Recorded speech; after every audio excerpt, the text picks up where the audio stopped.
Bismillahirrahmanirrahim. Assalamualaikum warahmatullahi wabarakatuh. Alhamdulillahi ba'athana lana Muhammad sallallahu alaihi wasallam bi kamilati syariati wa khalisid din. Asyhadu an la ilaha illallah al-malikul haqqul mubin wa asyhadu anna Muhammadan abduhu wa rasuluh al-mab'utsu lil alamin ba'du.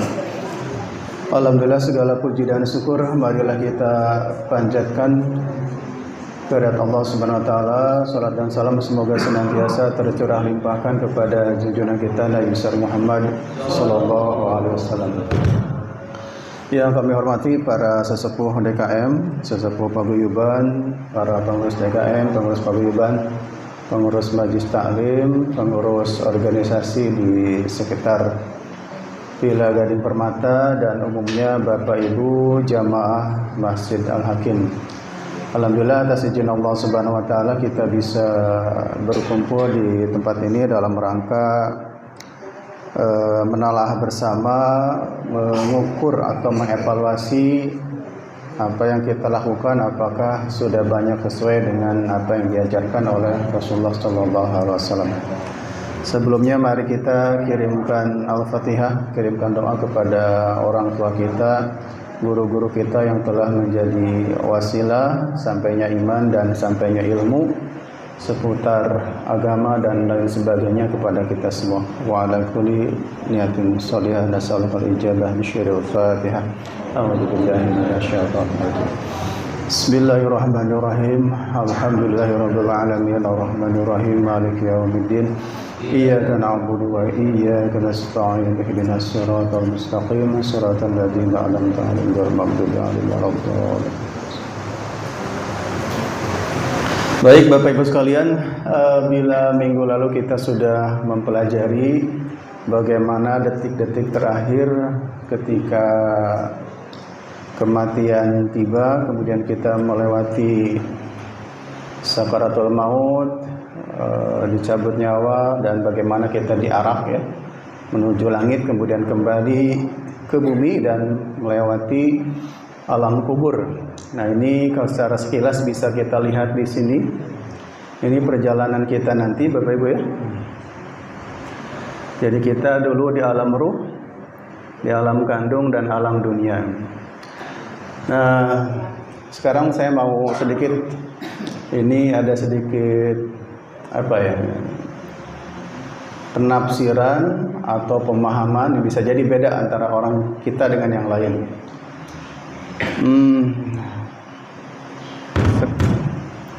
Bapak Ibu, ini mungkin tidak begitu populer yang dibahas ya. Kalau Bapak Ibu lihat KTP Bapak Ibu, kemudian tanggal lahirnya di situ jelas ya. Ada tanggal lahir kan? Ada tanggal lahir. Nah, ini ada teori yang mengatakan kita itu namanya kelahiran kita di dunia ya. Itu namanya kelahiran kita di dunia. Tetapi yang juga sering diperdebatkan, memang tidak begitu populer, bagaimana dengan kelahiran ruh? Kelahiran ruh, alam roh. Ada salah satu, ini tidak populer, saya bilang tidak populer, bisa jadi ini beda. Pernah mengalami yang namanya dejavu. Apa itu dejavu? Seolah-olah kita bertemu dengan, ini bisa pengalaman, bisa bertemu dengan orang. Nah, kok perasaan pernah ketemu sama orang itu, tapi di mana ya? Nah, ada orang yang menafsirkan, ada sebagian yang menafsirkan bisa jadi orang itu mungkin ya, saya bilang ini tidak populer, pernah bersama kita di alam ruh sebelum di alam dunia. Bisa dipahami ya? Mungkin Pak Asep dulu teman main kelereng Pak Yoga di alam roh. Nah, itu sudah wilayah susah kan, tafsiran juga dari mana ya. Cuman ada yang bilang seperti itu, ada bilang seperti ini, tidak populer ya. Cuman cukup iya aja gitu. Walau alam betul tidaknya hanya Allah Subhanahu wa taala yang tahu. Jadi ada usia roh, ada usia kita di dunia gitu. Bapak mungkin di dunia paling mungkin usianya lebih senior, tapi mungkin di alam ruh malah saya mungkin lahirnya lebih dulu. Nah, ini udah wilayah rumit karena belum ada penelitian yang melakukan itu. Tapi sekedar pengetahuan aja ya, pengetahuan aja. Jadi kalau ada yang bilang seperti pernah dengar gitu aja lah ya. Setelah itu kita melewati alam kandungan, kemudian di alam dunia. Jadi kita itu baru proses di alam yang ketiga. Makanya perjalanan panjang menuju akhir kehidupan. Wah, masih berapa tahap lagi nih? Masih bertahap nih. Ini yang saya sebut sebagai Google Maps akhirat. Ya, Google Maps akhirat. Panduannya adalah Quran dan hadis. Baru kita di alam dunia jangan sampai nyasar duluan di alam sini ya. Jadi harus betul. Resiko nyasar itu apa Bapak Ibu? Resiko nyasar itu apa? Menghabiskan waktu dan bisa jadi deadline sudah terlewati. Oleh karena itu maka harus betul-betul kita menggunakan peta kehidupan yang benar agar satu tidak nyasar, kedua deadline bisa terpenuhi, gitu ya. Oke, setelah melewati alam dunia, kemudian melewati kematian, kita memasuki yang namanya alam kubur. Ada juga yang menyebutnya sebagai alam barzakh. Nah, menurut Quraisy Shihab ya, definisi barzakh itu artinya secara bahasa artinya pemisah. Adapun para ulama memberi pengertian mengenai alam barzakh sebagai periode antara kehidupan dunia dan akhirat. Jadi periode pemisah atau batas antara dunia dan akhirat kita memasuki yang namanya alam barzakh terlebih dahulu. Nah, Quraisy Shihab mengatakan bahwa saat dalam kubur seseorang yang telah wafat memungkinkannya untuk melihat kehidupan dunia dan akhirat. Jadi ini dunia. Misalnya ini dunia, ini akhirat, tidak ada di sini. Jadi orang yang sudah meninggal itu menyaksikan apa yang akan terjadi di akhirat dan juga apa yang sedang terjadi di dunia. Oleh karena itu Bapak Ibu sekalian, kalau kita sudah memiliki orang tua, guru, teman-teman yang sudah meninggal duluan, maka kita harus berpikir, jangan-jangan orang tua kita, guru kita, sahabat kita itu menyaksikan bagaimana sikap dan perilaku kita dalam keseharian.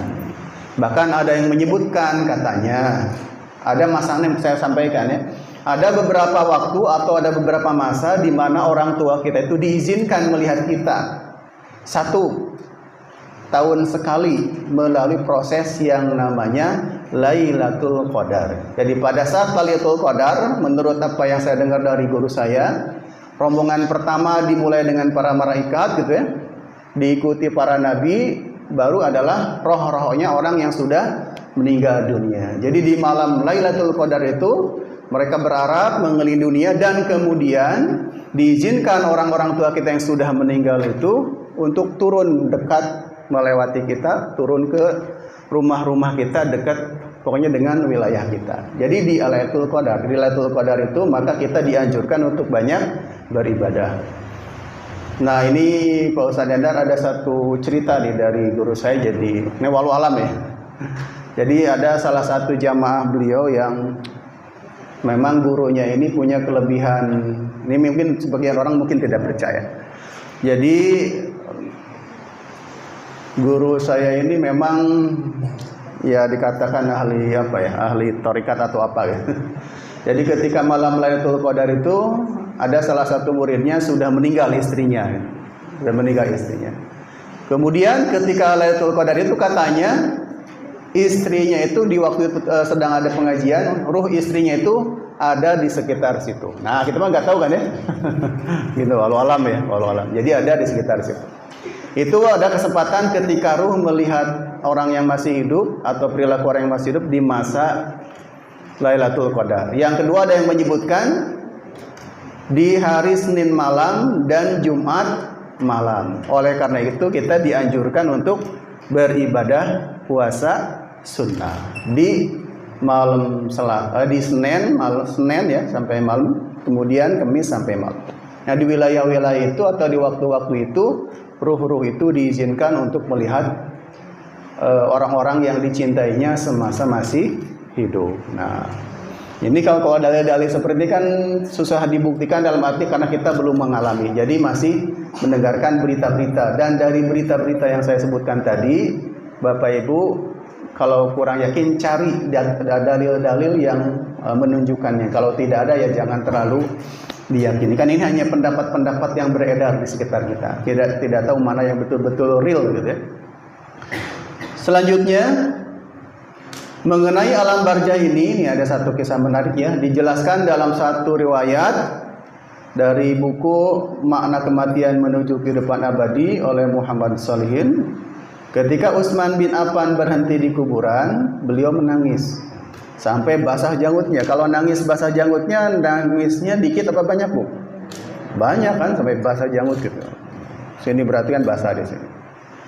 Nah, kemudian beliau waktu itu ditanya oleh salah seorang budak wanitanya yang bernama Hani, engkau mengingat surga dan neraka tidak menangis, namun saat mengingat kubur engkau menangis. Mengapa wahai Khalifullah? Wahai Khalifah Allah biasanya. Nah, Utsman menjawab, aku mendengar Rasulullah SAW bersabda bahwa kubur adalah rumah akhirat pertama. Bila selamat di kubur, maka setelahnya menjadi mudah. Bila tidak selamat di kubur, maka setelahnya menjadi lebih sulit. Aku juga mendengar Rasulullah SAW bersabda, aku tidak melihat satu pemandangan pun yang lebih menakutkan dari kuburan. Nah, Masya Allah ya. Jadi kuburan itu adalah gambaran pertama tentang apa yang akan kita lewati atau yang akan kita hadapi di akhir nanti. Seperti yang telah saya sampaikan di sebelumnya, bahwa orang yang meninggal kemudian masuk ke alam kuburan, dia akan melihat apakah tempatnya di neraka atau di surga. Masya Allah ya. Masya Allah. Nah, mudah-mudahan seluruh jamaah Masjid Al-Hakim yang ada di sini, pengalaman pertamanya ketika meninggal langsung melihat surganya Allah Subhanahu wa ta'ala. Amin ya Allah ya Rabbal alamin. Ada gambaran katanya kalau meninggalnya bersih, wajahnya tersenyum. Nah, itu adalah orang-orang yang melihat gambaran indahnya surga. Subhanallah ya. Mudah-mudahan kita semua dapat. Nah, ya, itu. Dan percayalah dan yakinlah, amalan-amalan yang sangat membantu kita nanti melewati perjalanan akhirat adalah dengan banyak-banyak membantu sesama kaum muslimin dan memberikan kebahagiaan kepada kaum muslimin, gitu ya. Jadi sering-seringlah kita memberikan kebahagiaan kepada kaum muslimin. Satu, dengan cara tidak banyak menggunjingkan kesalahannya. Kalau ada orang yang berbuat salah, berbuat dosa, apalagi ada di berita nasional, kita ikut menghujat kan seluruh dunia, seluruh Indonesia. Padahal kita tidak pernah tahu kalau orang itu kemudian bertobat setobat-tobatnya. Sehingga orang yang digunjingkan itu dia karena sudah tobat bersih dari dosanya. Sementara kita yang menggunjing masih banyak dosanya. Dengan demikian yang husnul khotimah yang mana? Yang digunjingkan habis, yang diomongin habis sampai habis semuanya. Kalau kita merasa paling bersih aja. At-taibu minadz-dzanbi kaman la dzanbalah. Orang yang betul-betul bertobat dari dosanya adalah seperti orang yang tidak punya dosa lagi. Gitu ya. Nah, gitu ya. Selanjutnya oh ini udah 2 kali, balik lagi salah. Selanjutnya setelah melewati alam barzah, kita hidup di sana menunggu sampai terjadinya kiamat. Kemudian proses berikutnya adalah kiamat. Ini disebut juga sebagai tiupan sangkakala pertama. Dalam surat Az-Zumar disebutkan dalam ayat 68, Bismillahirrahmanirrahim. Wa nufikha fis suri fasaikum man fis samawati wa man fil ard illa man Allah. Sangkakala pun ditiup sehingga matilah semua makhluk yang ada di langit dan di bumi kecuali mereka yang dikehendaki oleh Allah. Jadi ketika tiupan sangkakala yang pertama, semua makhluk hidup meninggal. Saat peniupan sangkakala ini menurut Pak Quraisy Shihab bahwa akan adanya kehancuran alam semesta beserta isinya. Para makhluk akan mati dan yang dikecualikan diantaranya malaikat Israfil. Maksudnya dikecualikan itu disebutkan belakangan meninggalnya, gitu ya. Dan kemudian ketika terjadi masa kebangkitan, tiupan sangkakala pertama yang kedua, Israfil inilah kemudian yang awal-awal dibangkitkan karena punya tugas lain, yaitu meniupkan sangkakala, gitu ya. Sebab ia harus meniupkan sangkakala. Hari kebangkitan adalah sangkakala kedua ditiupkan. Dilanjutkan dalam surat Al-Jumar, summa nufiha fihi ukhra fa idahum qiyamun yanzurun. Kemudian ia ditiup sekali lagi sangkakala itu, seketika itu mereka bangun dari kuburnya dan menunggu keputusan Allah. Sudah di pertama kali meninggal semua, ditiupkan yang kedua, bangun semua.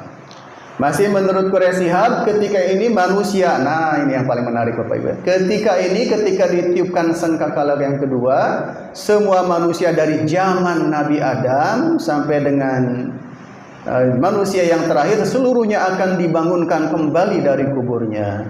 Mereka akan digiring oleh para malaikat dan penyaksi ke padang mahsyar yang merupakan tempat berkumpul untuk pengadilan Allah Subhanahu wa taala. Nah, di sini Bapak Ibu saya suka berpikir gini, Bu.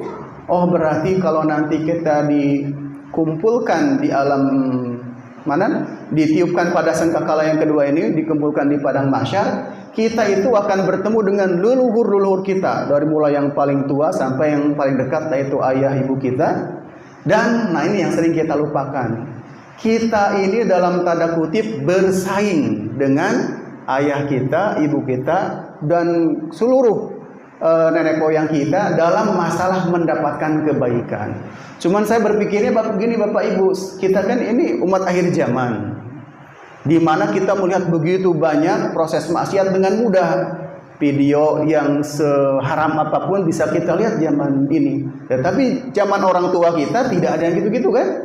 Akhirnya betapa sulitnya kita bersaing dengan orang tua sendiri. Belum tentu amalan kita lebih baik daripada ayah dan ibu kita, karena dari beratnya godaan dan beratnya dosa yang kita tanggung di dunia, sejauh ini juga begitu mudahnya kita melakukan perbuatan dosa.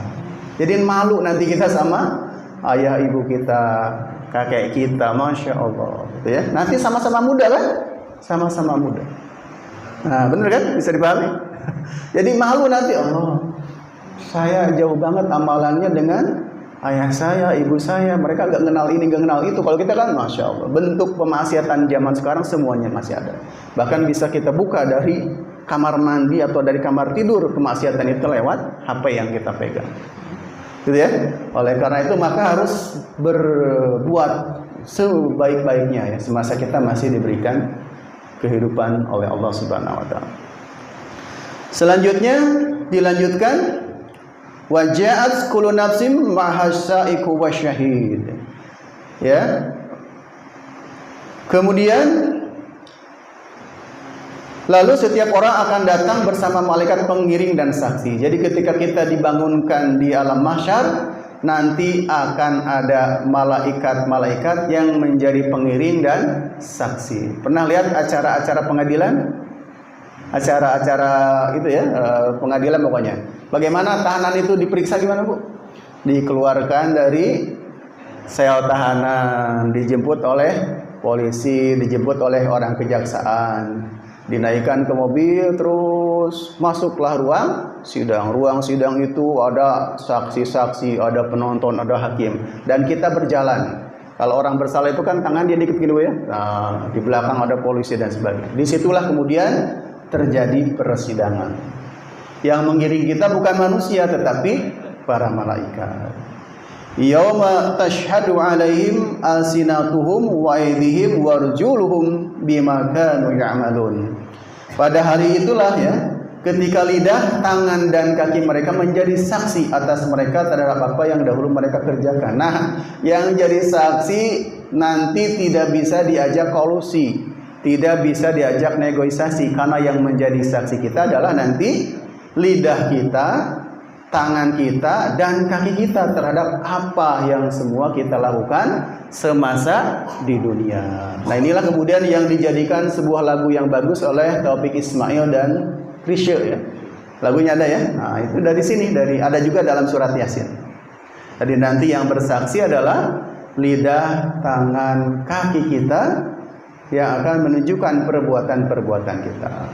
Ya, ini proses padang mahsyar. Nah, selanjutnya masuk ke padang mahsyar.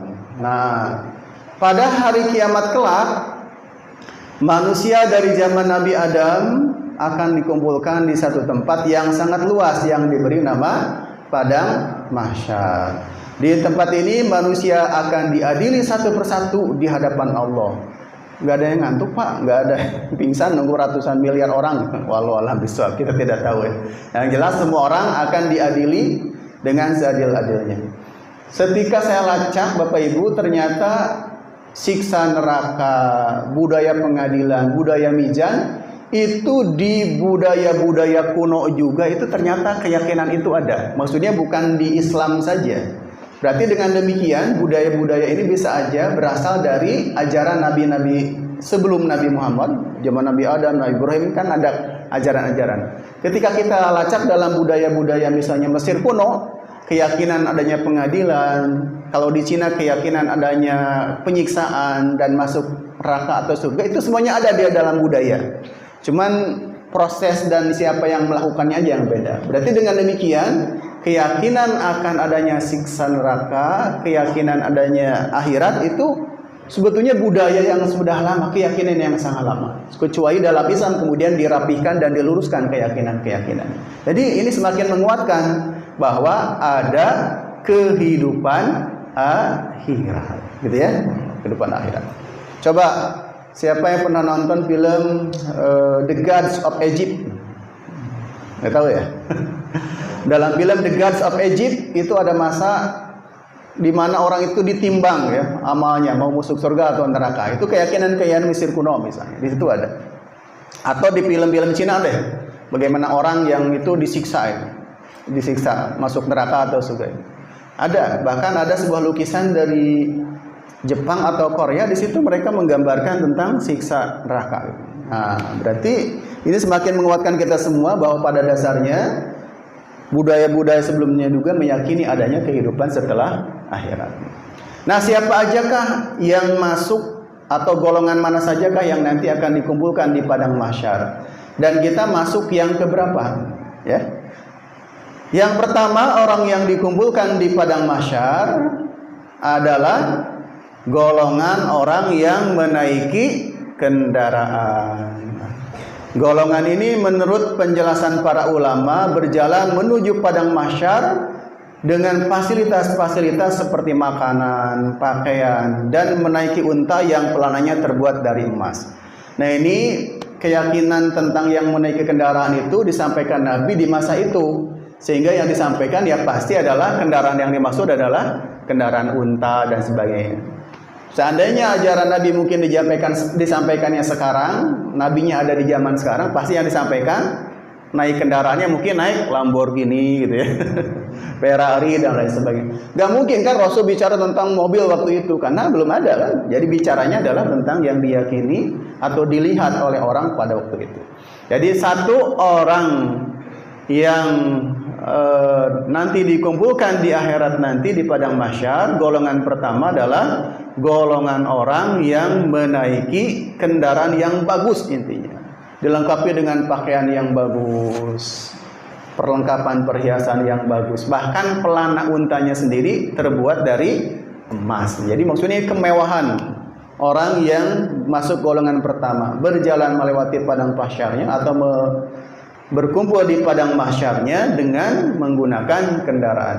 Nah, dijelaskan di situ mereka adalah para orang-orang yang bertakwa, di antaranya para nabi, para rasul, para wali dan seterusnya. Ya, mudah-mudahan Bapak Ibu kita masuk golongan yang pertama ini. Amin. Ya Allah ya Rabbal alamin. Nanti Pak Ustadz Endar bawa mobil hitam merek apa Pak? Ya. Jadi Bapak nanti naik kendaraannya pakai apa Pak? Suzuki ya? R3 itu juga R3. Mudah-mudahan saya bisa naik mobilio ya. Naik kendaraan. Nah, naik apa pokoknya di amal-amalan kita nanti akan menjadi kendaraan yang menjadi wasilah kita bisa melewati padang mahsyar. Karena amalan kita nanti tergantung amalan. Bukan karena mobilnya di dunia, tetapi amalannya di dunia. Yang kedua siapa? Yang kedua adalah golongan yang berjalan kaki. Golongan ini berjalan dengan tanpa alas kaki, namun tidak memakai pakaian sehelai pun alias telanjang. Ini yang ditanyakan oleh Siti Aisyah. Jadi golongan kedua itu langsung golongan yang berjalan tanpa alas kaki, tanpa pakaian.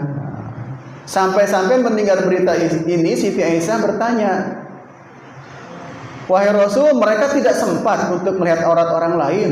Kenapa?" Karena sibuk dengan urusan masing-masing. Jelasnya mengutip hadis Rasulullah Shallallahu Alaihi Wasallam. Kita kelihatan aurat sedikit aja di dunia malu kan? Tapi nanti di akhirat itu kita nggak pakai alas kaki, nggak pakai baju, orang nggak peduli dengan auratnya masing-masing. Bukan lagi nafsu, tapi ketakutan, kegetiran, teror-teror yang kita alami di padang mahsyar itu lebih dahsyat daripada harus memperhatikan aurat orang lain. Sampai begitu ya? Orang lain. Golongan ini tidak terpengaruh dengan kecantikan, kemolekan dan ketampanan orang lain atau melihat orang lain karena sibuk dengan urusan sendiri. Golongan ini adalah golongan orang-orang muslim tetapi menjadi pelaku dosa-dosa besar. Gitu ya? Orang yang berzina kalau tidak ditobati, orang yang membunuh kalau tidak ditobati, orang yang berbuat kerusakan yang dampaknya dirasakan oleh orang banyak, ini adalah pelaku dosa besar, akan berjalan di padang mahsyar nanti tanpa alas kaki dan tanpa memakai baju. Orang yang tidak memakai baju itu identiknya apa? Tidak memiliki kehormatan. Karena pakaian yang kita pakai ini adalah lambang kehormatan, Bapak Ibu. Apalagi kalau pakaiannya bagus. Berarti ini ada juga dijelaskan, ini saya sampaikan, penting sekali Bapak Ibu ya. Kita ini dan istri kita ini adalah pakaian masing-masing.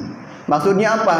Kalau ibu-ibu dia berbuat keburukan, sama saja dia dengan melepas pakaian suaminya. Kalau bapak-bapak bercerita keburukan, sama saja dia dengan melepas pakaian istrinya. Kita ini adalah libasun untuk pasangan kita masing-masing. Jadi Masya Allah, kita harus saling menjaga diri masing-masing, menjaga suami masing-masing, menjaga istri masing-masing. Ada kan suaminya ini ustadz yang bagus, baik, tapi istrinya dikenal misalnya tidak baik. Atau sebaliknya, istrinya begitu baik, lembut, sopan, suaminya agak berangasan. Kan ada yang kayak gitu, yang rusak akhirnya kedua-duanya. Ibu ini bagus sekali, baik sekali, tapi Masya Allah suaminya gitu ya. Kita harus jangan sampai menjadi pembuka aib dari masing-masing gitu ya. Yang pertama tadi apa Bu? Melewati padang mahsyar dengan naik kendaraan, pakai baju bagus, dihormati. Yang kedua, yang berjalan tanpa alas kaki, tanpa pakaian ya. Yang terakhir adalah golongan yang berjalan ke padang mahsyar namun kakinya di atas, kepalanya di bawah. Golongan ketiga ini berjalan dengan kepala mereka diseret oleh malaikat. Inilah golongan orang-orang kafir. Jadi ditarik kepalanya di bawah. Ya pantas ya, kalau jalan orang ditarik itu kan berarti, kalau ditarik kakinya berarti kan kepalanya di bawah gitu ya. Diseret gitu. Nah, ini adalah golongan orang-orang kafir. Nah, terkait yang kedua tadi Bapak Ibu, kita upayakan ya supaya kita termasuk bukan pelaku dosa-dosa besar. Ada satu keterangan, tidak ada dosa besar kalau sering ditobati. Jadi kita merasa tuh di masa Allah, Masya Allah, dosa kita begitu besar, begitu banyak, dicicil tobatnya terus sampai sekarang. Tapi ada kebalikannya, dan tidak ada dosa kecil kalau sering-sering dilakukan dan tanpa ditaubati. Oleh karena itu ikut sholat berjamaah, Bu. Apa ikut sholat berjamaah? Pada sholat berjamaah kita beristighfar bareng astagfirullahaladzim sampai dibayangkan dosa masa lalu. Astagfirullahaladzim, astagfirullahaladzim. Nah itu mengingatkan. Jadi bareng itu hikmah sholat berjamaah. Ini bareng-bareng kita. Kalau di rumah kan boleh beristighfar tapi kadang-kadang suka lupa. Tidak sekhusus sholat berjamaah. Oke, kembali ke yang ketiga ya. Jadi ini ada orang yang berjalan kakinya di bawah, kaki di bawah. Kepalanya di bawah, kakinya di atas karena diseret oleh malaikat. Mau masuk yang pertama, Bu? Yang kedua? Masuk yang pertama. Mudah-mudahan ya, asal kita bisa berbuat dengan banyak kebaikan.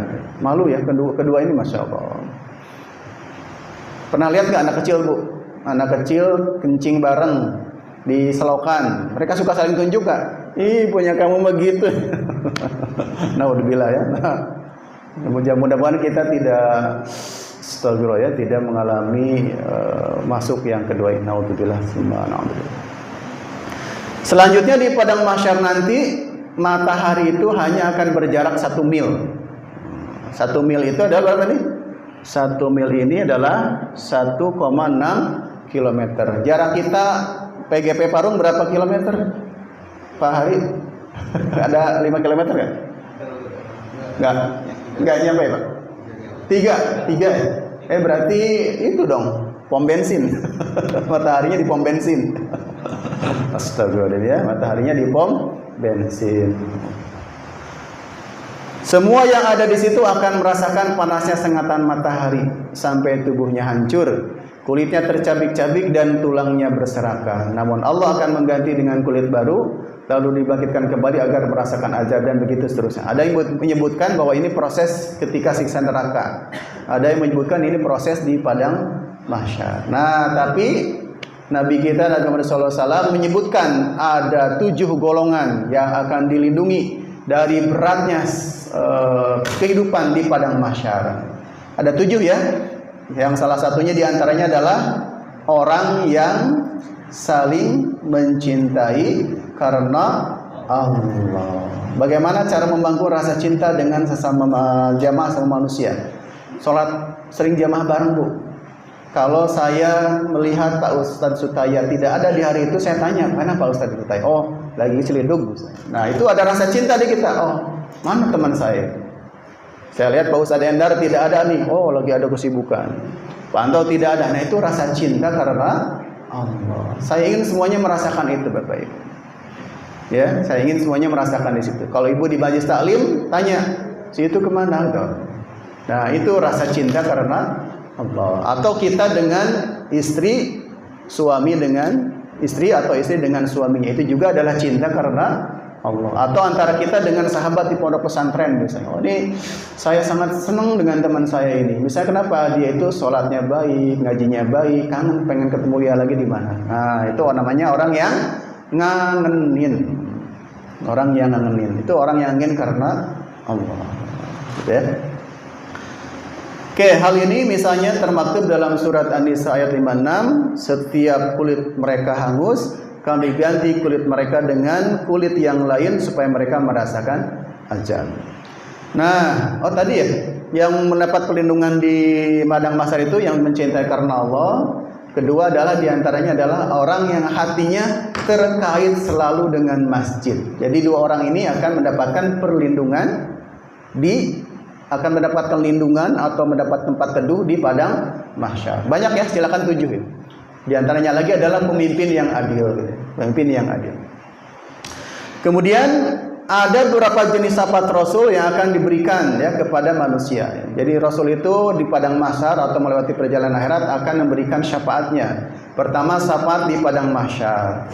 Syafaat Rasulullah yang pertama ditunjukkan pada mereka yang berdiri dan menunggu di padang mahsyar, baik mereka adalah orang Arab maupun non-Arab, manusia maupun jin, mukmin maupun kafir, hingga umat beliau maupun umat-umat Nabi sebelumnya. Dalam hadis-hadis sebelumnya disebutkan bahwa nanti umat Nabi Musa menghadap kepada umat Nabi Musa minta syafaat, umat Nabi Ibrahim kepada Nabi Ibrahim. Tetapi mereka semua menolak. Silakan kamu minta syafaat pada orang yang diberikan spesial khusus, yaitu adalah Nabi Muhammad sallallahu alaihi wasallam. Jadi semua umat-umat zaman Nabi dahulu pun datang bergerombol menghadap Rasulullah sallallahu alaihi wasallam. Pertanyaan saya, Bapak Ibu ketika disebutkan nama mantan dan disebutkan nama Nabi lebih bergetar menyebut nama siapa? Ayo. Yang dicari di Facebook kan mantan, bukan Rasul biasanya. Astagfirullahaladzim ya. Oleh karena itu, mulailah dari sekarang ketika menyebutkan Nabi Muhammad sallallahu alaihi wasallam itu hati kita lebih bergetar, timbul keinginan bertemu. Itu ciri-ciri orang yang akan mendapatkan syafaat dari Nabi Muhammad sallallahu alaihi wasallam. Zaman sekarang itu Masya Allah jauh banget. Ada artis Korea, ada band-band ngetop, itu anak-anak muda termasuk perempuan-perempuan itu sampai pingsan lihat idola mereka. Wah, gitu. Sampai begitu dahsyat, begitu terkesimanya. Sekarang sudah lewat masa-masa itu. Jadi kita harus memperbanyak sholawat kepada Nabi Muhammad SAW sehingga bergetar hati kita itu ada cinta.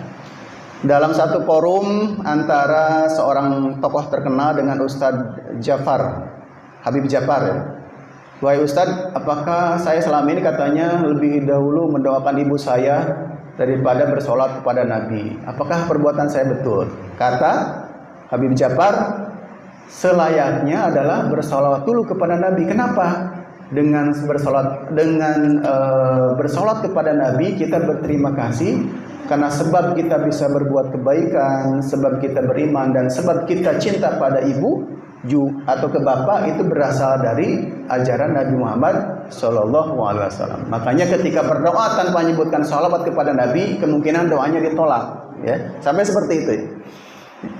Ya, pertama syafaat di padang mahsyar. Yang kedua, oh ini kebalik ya, bukan kebalik, salah tulis. Syafaat di surga ya. Syafaat pada penghuni surga. Ya. Jadi Rasul pun yang kedua berikutnya adalah memberikan syafaat kepada para penghuni surga agar mereka bisa masuk di dalamnya. Sebab penjaga surga diperintahkan untuk tidak membuka pintu surga kepada siapapun sebelum beliau. Jadi Nabi pun akan memberikan syafaat pada penghuni surga untuk masuk, diizinkan. Ketiga, bentuk syafaat dari Nabi adalah orang beriman di neraka. Rasulullah SAW juga menyelamatkan orang-orang beriman yang pernah berbuat durhaka semasa hidupnya.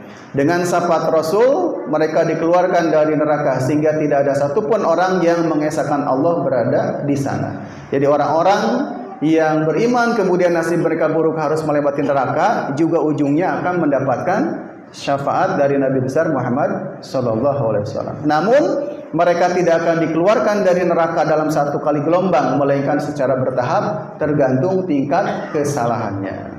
Hal ini sejalan dengan riwayat hadis dari Sahih Bukhari yang dinukil dari Anas bin Malik radhiyallahu anhu.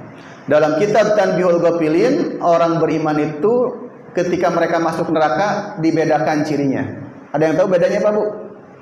Antara orang yang kafir murni dengan orang yang beriman ketika berada di neraka. Dalam kitab Tanbihul Ghafilin, ketika seorang mukmin harus disiksa di neraka, mereka dikasih ciri. Apa cirinya? Wajahnya yang pernah bersit air wudu akan tetap utuh, tidak akan terbakar. Kedua, hatinya yang pernah mengucapkan atau meyakini la ilaha illallah Muhammad Rasulullah juga tidak akan hangus, terbakar. Jadi sampai diberikan ciri seperti itu. Beda dengan yang kafir-kafirnya. Jadi gitu ya. Ya mudah-mudahan cipratan air wudu ini kemudian bisa menyebabkan kita selamat di neraka dan bukan bisa menjadi wasilah masuk di surganya Allah Subhanahu wa taala. Nah, sampai sekarang Bapak Ibu saya masih takjub gitu ya. Jadi sebut saja ya. Saya punya teman yang ketika pertama bertemu beliau sholatnya itu cuman seminggu sekali atau bahkan setahun sekali. Wajahnya butek. Tetapi ketika kemudian beliau mendengar video-video bagus, berguru pada ustadz-ustadz yang bagus, rajinlah sholat.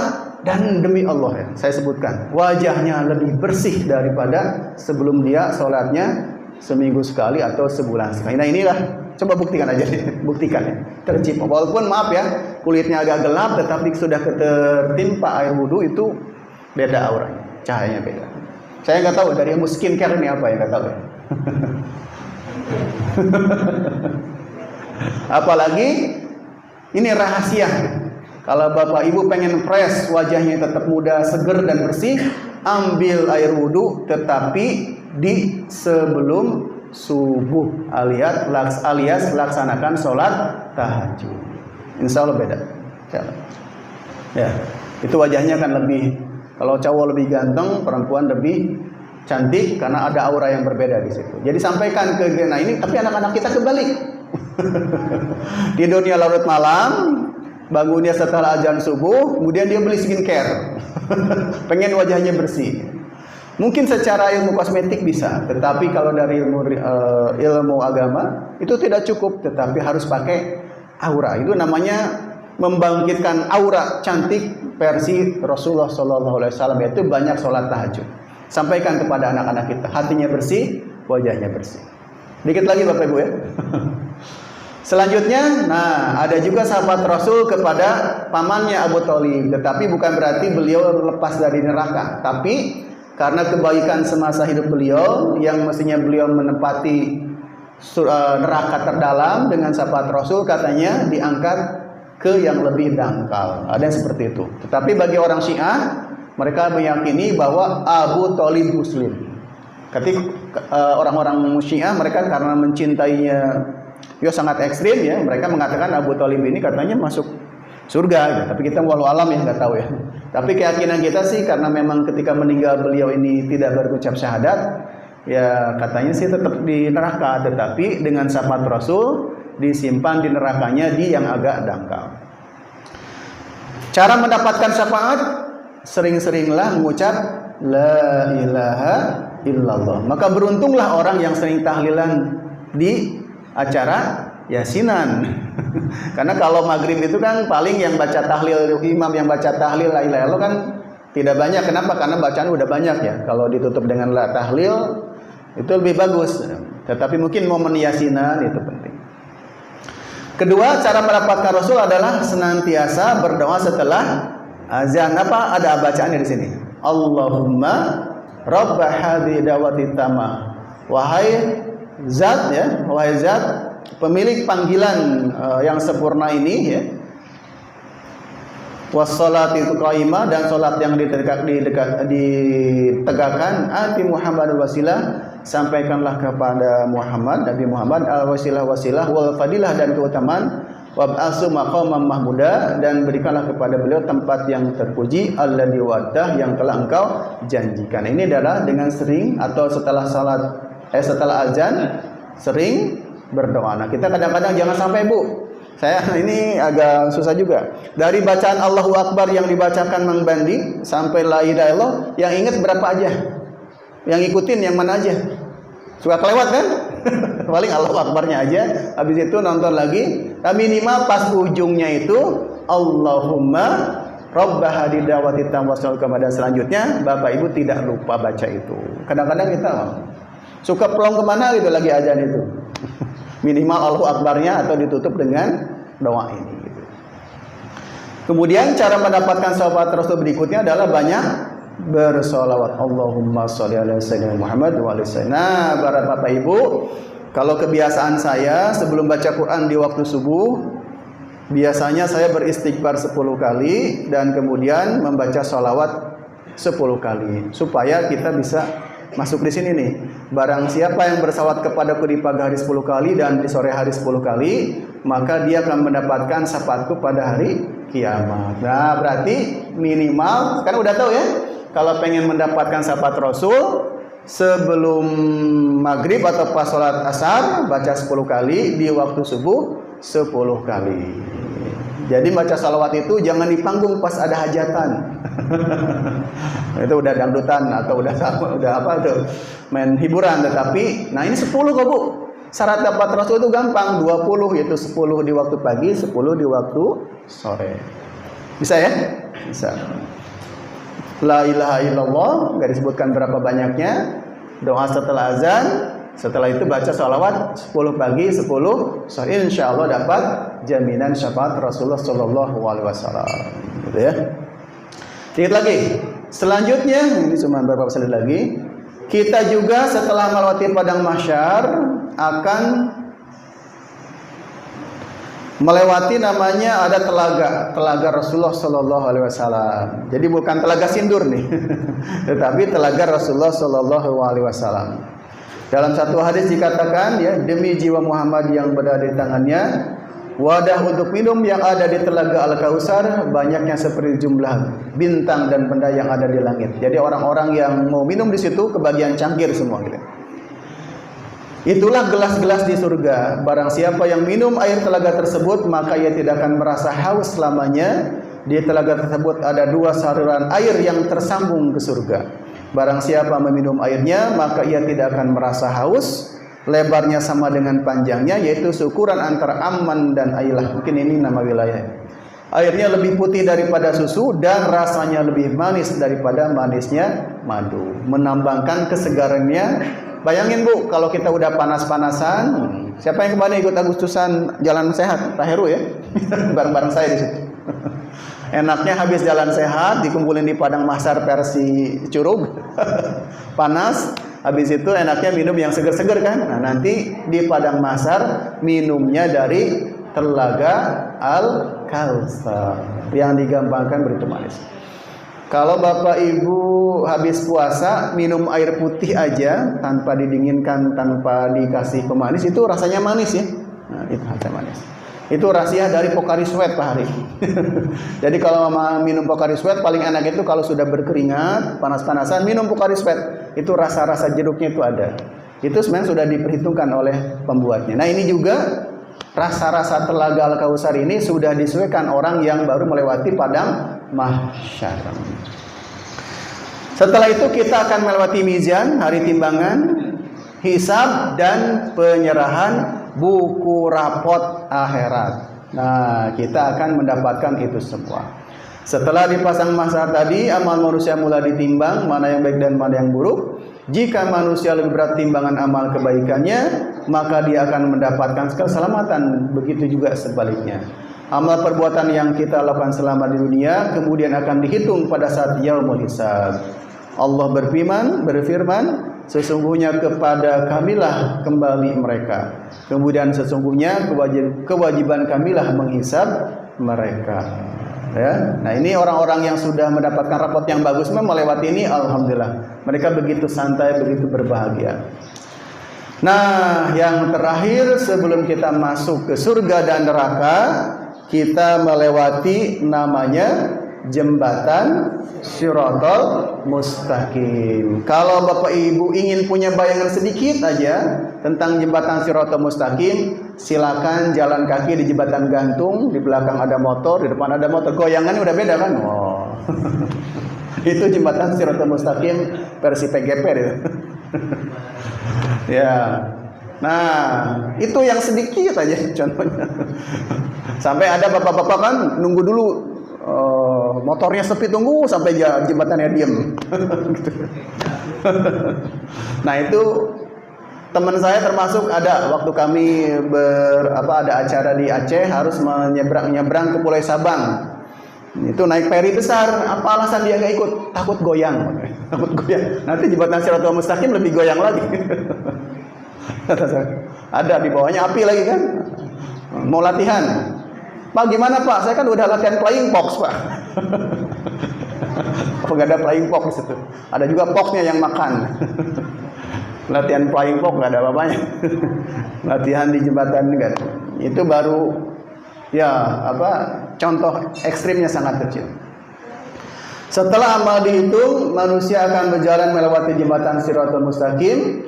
Cara dan keadaan menyeberang setiap manusia di jembatan pun ini berbeda-beda. Bagi yang timbangan amal kebaikan lebih banyak, ia akan mudah menyeberanginya. Sebaliknya bagi yang amal buruknya lebih banyak, maka jembatan ini akan berubah bak sekecil rambut yang dibagi 7 sehingga akan menyulitkannya. Jadi tergantung yang disebut sebagai seperti rambut dibelah 7 itu bagi mereka yang punya amal buruk. Tetapi mungkin bagi yang punya amal baik di antaranya bisa melewatinya, ya jembatannya mungkin kelihatan mudah, lebih lebar dan sebagainya. Bahkan salah satu hikmah berkurban, kalau nggak salah ya Ustaz Dendar ya, adalah mempermudah kita, jadi alat kendaraan kita melewati jembatan Shiratal Mustaqim. Cuman yang naik, yang kurbannya satu sapi 7 orang berarti dempet-dempetan. Lebih baik Pak Asep beli kambing yang gede kibas, harganya seharga sapi, Pak Asep langsung sendiri itu. Ini mah maksudnya kita jangan menafsirkannya sapi, bukan, tetapi kemudahan, begitu mudahnya melewati jembatan Shiratal Mustaqim. Ada fasilitas yang mempermudah. Walau alam ya. Ini gambaran jembatan Shiratal Mustaqim. Nah, ini ya. Kemudian ini pilihan Bapak Ibu nanti di akhirat. Mau kiri, ini salah gambar maksudnya. Mestinya yang kanan surga ya, yang kiri neraka. Ini salah. Ya salah saya, mestinya gambarnya salahnya, mestinya dibalik gitu. Jadi keindahan surga atau keburukan neraka. Alhamdulillahirabbil alamin. Mudah-mudahan Bapak Ibu seluruh perjalanan ini dari alam ruh, alam kandungan, alam dunia dan lain sebagainya, terutama ini yang paling berat Bu ya, karena akan menjadi penentuan. Di sini kita bisa melewatinya dengan baik. Minimal plus sedikit atau Bu ya. Kalau misalnya persentase itu 51% pemenang pilkada itu menang, 49% kalah, minimal atau ya. Kita masuk ke surga itu gara-gara plus sedikit 51%. Jangan 49 karena masuk orang kalah. Pokoknya harus ada plusnya, harus ada plusnya. Harus ada plusnya.